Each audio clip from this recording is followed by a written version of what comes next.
Yet another medical center has been forced to close down thanks to the Medicaid cuts in Trump's big, beautiful bill. This week, St. Mary's Sacred Heart Hospital in Lavonia, Georgia, in Franklin County, which, 86% of which voted for Donald Trump. Okay, so they're massively pro-Trump people. In this county, this hospital just announced the closure of its labor and delivery unit. That means that patients in the area, who are pregnant or giving birth, okay, they're going to be either forced to drive or be driven, let's be honest, about up to an hour and a half away if they would like to actually give birth in a hospital, which is encouraged. I think it's probably better, and I know I'm probably going to get some mommy influencers and bloggers or whatever that are like, no, home birth, much better, natural. Okay, just hold on to yourself, okay? All right. I just think that it's generally better because then you have access to, doctors and emergency equipment and things, just in case something goes wrong. Just saying. Now, this closure would make the 26th labor and delivery unit closure in the United States just this year alone. All right, that's a lot. That's a lot. For a country that claims to want to up the birth rate, you hear right-wingers talking about this all the time, like the birth rate, it's too low. Elon Musk, all right, birth rate. We need to boost up the birth rate. People need to have more babies. We're not having enough babies, guys. They got to have more babies. Got to have more babies. Well, where are they going to have them at? You have all these closures. I mean, for a country that claims to want more children, we sure have a weird way of showing it, don't we? Now, in a statement to CBS Atlanta, the hospital stated that, look, while they had some issues with things from the start, all right, for example,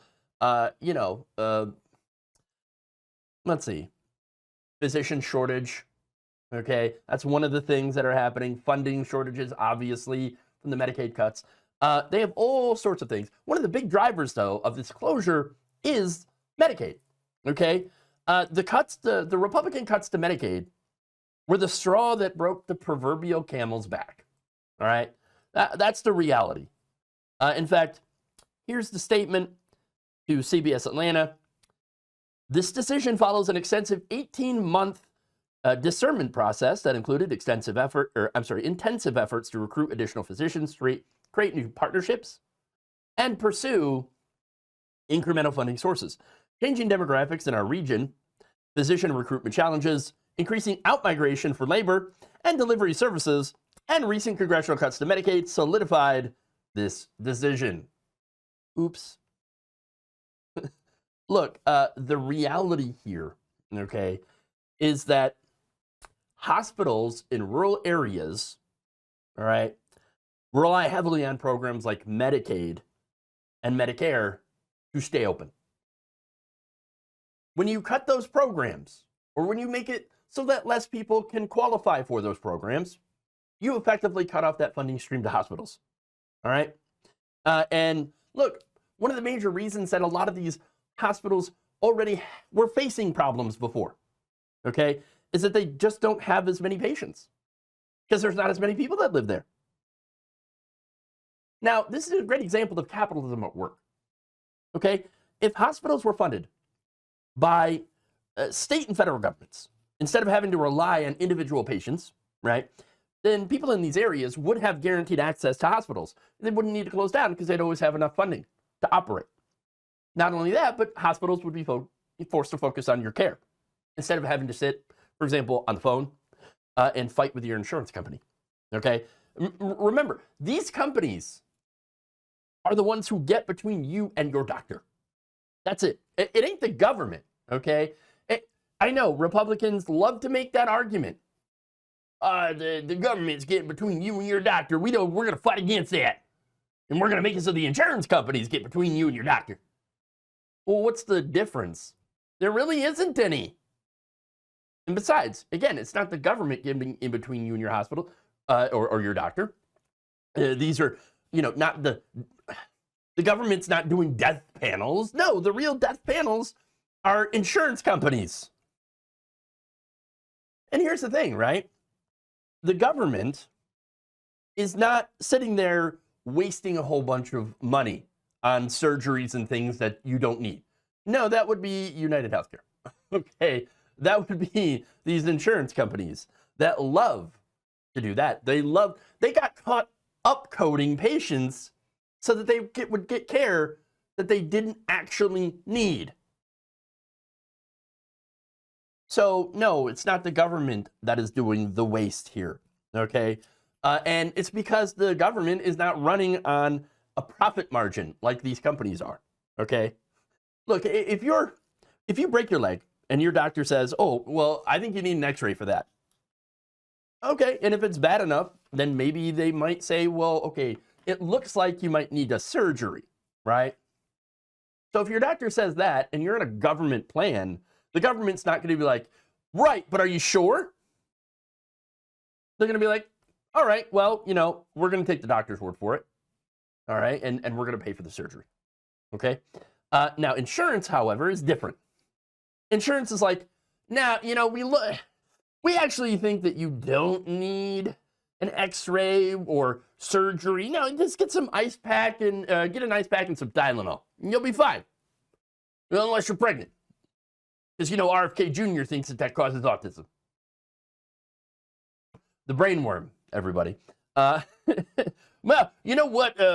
You should probably get some more tests run. That's right. Maybe a second opinion from a specialist who is not in your network. But we're not going to tell you. Okay? We're not going to tell you that he's not in network. Oh, okay. So that you'll get, surprised with a nice bill. Obviously, that's not the only problem with our healthcare system. Okay? But it is a big problem. The profit motive. All right. There's other problems, of course. We have both an OBGYN and a physician shortage in this country. Okay. Over 40% of U.S. counties are in areas where people have to drive an hour or more to get to a trauma center.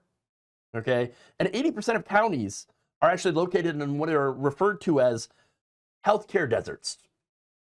Those are problems. And about a third of all Americans actually live in one of those healthcare deserts. You know what that equates to? About 114 to 116 million people. That's not an insignificant number. That is a very significant number. Okay? And look, these people are now suffering as a result of the Medicaid cuts. What, did you think that it would only affect the people on Medicaid? These massive cuts? No. No. And it certainly doesn't affect illegal immigrants because they don't get Medicaid. All right? The only kind of care that they get from the hospitals is emergency care because of Ronald Reagan and EMTALA. And if you're against that, then why don't you make an argument as to why you think that people should be allowed to bleed out in the parking lot because of their immigration status? And try to do so without sounding like a psychopath. I don't think you could do it. Okay? I don't think you could do it at all.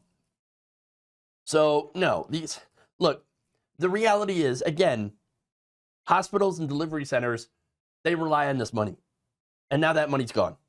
All right? It's gone. It's gone. Okay? Bing, bing, bing, boom, it's gone. $1 trillion in Medicaid funding. Poof. Also that rich people living in the big cities, by the way, who have access to hospitals, can get more tax cuts. Congratulations, rural MAGAs. You done played yourself. Now, look, to fix these problems, which are very real problems, and by the way, we had a lot of problems before Trump as well with our healthcare system. Fixing them would involve a little bit of what you would call socialism, right? For one, the doctor shortage, that's easy to fix. Make medical school free. I know, heads explode right now. Oh my God, you can't do that. Why not? Why not? I mean, more people would be encouraged to go and get a medical degree. especially if it didn't cost six figures in order to get it. All right. You could also put funding into medical internships, right?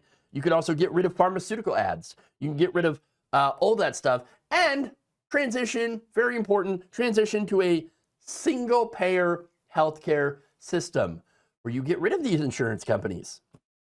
And you know what? It would end administrative billing, exorbitant healthcare executive salaries, save us money on pharmaceuticals that for some reason we don't negotiate prices for like every single other developed nation on this planet.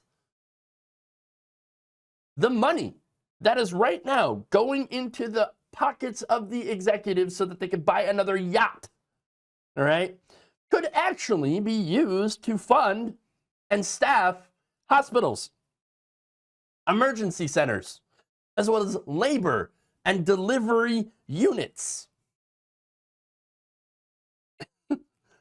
We could do that, but we choose not to. Okay, we choose not to. Well, where are you going to get the money? Tax rich. And actually, honestly, when it comes to a single-payer healthcare system, it actually costs us less because you're getting rid of all of that administrative corporate bloat. Now, as for some of the physician shortages, right? Even doing all that wouldn't completely fix that problem because there's a lot of physicians that might not want to move out into the country. Fair enough. Fair enough. But you know what? They really don't want to move out there right now because, well, why wouldn't they? Why wouldn't they want to move out into the middle of nowhere? Why wouldn't they want to move out to places like rural Georgia where you don't know if the hospital is going to shut down in the next 3 months or not? Yeah, I think I answered that question already. Not only that, but these places, a lot of these places that are seeing these closures also are in Republican states that have passed laws that are, look, they're anti-abortion laws essentially, but these are laws that hamstring the doctor's ability to actually do their job. All right? So they would have to choose between saving lives or following these vague laws. Okay? Abortion bans. And look, at least 2 women, by the way, in Georgia alone have needlessly died as a result of those abortion bans. Because you have doctors that are like, I can't treat you. It involves, in order to save your life, I have to give you a D&C, which is an abortion, right? Even though you're not going to survive, your baby's not going to survive. If we don't do it, I can't though. I'm not allowed. I will be charged with murder if I do it. So my hands are tied. I can't do anything. You're just going to have to bleed out. Look, this is the same state where a woman's body was used as an incubator. She was brain dead. And they just used her body to incubate a baby. I don't believe that baby is survived. Look, a survey of OBGYNs in the state actually found that many of them have personally witnessed incidents in which miscarrying patients had been harmed by these states' anti-abortion laws. And it's not just Georgia, it's Iowa, which currently now has the lowest number of OBGYNs per capita in the nation, as well as Texas. Many other places. Look, everything that is happening right now is a result of Republican policies. Period. And that's not to say that the Democrats don't share the blame for killing single-payer health care and free college. Oh, no, they absolutely do. I mean, come on. We know that. We know that. If you're paying attention, you would know that the Democratic Party has been generally standing up for the status quo, which is, again, for-profit healthcare and not funding free colleges.